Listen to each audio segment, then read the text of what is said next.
So good morning everyone and to all the people watching. So ang ating pag-uusapan po ngayon ay paano po tatanggalin ang restrictions ng ating Facebook account.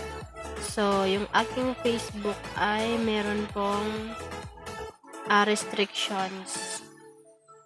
So meron siyang violation. So unang-una po dapat ay screenshot muna natin yung ating Facebook. So, pwede natin tong i-screenshot.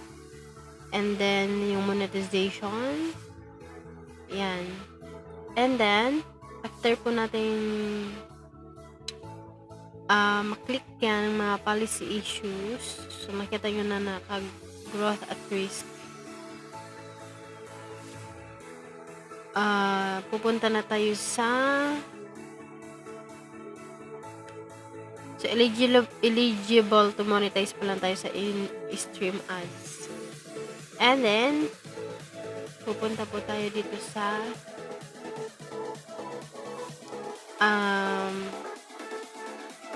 copy natin yung link dito. And then, punta tayo dito sa right side. I mean, home muna natin. And then, click natin sa right side yung 3 dots. And report a problem. Continue to report.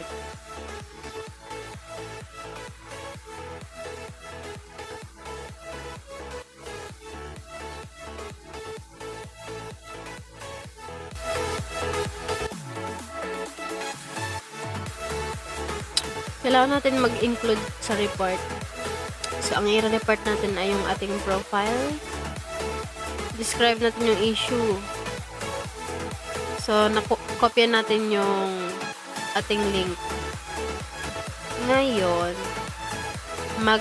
susulat muna tayo sa Facebook.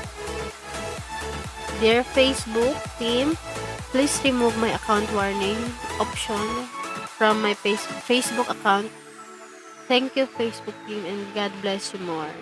Tapos lagyan natin ng below is my Facebook link para mabasa nila. And then include natin sa report yung mga screenshot. Okay, so wala naman po masamang i-try na mag-report sa Facebook. So hintayin lang po natin na mag-send at mabasa ng Facebook team yung ating report.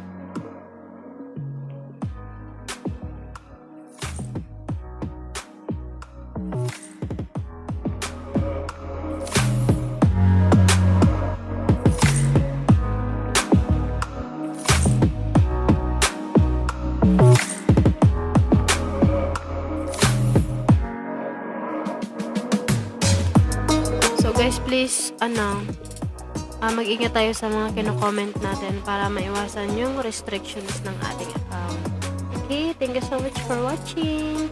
Please don't forget to subscribe my YouTube channel.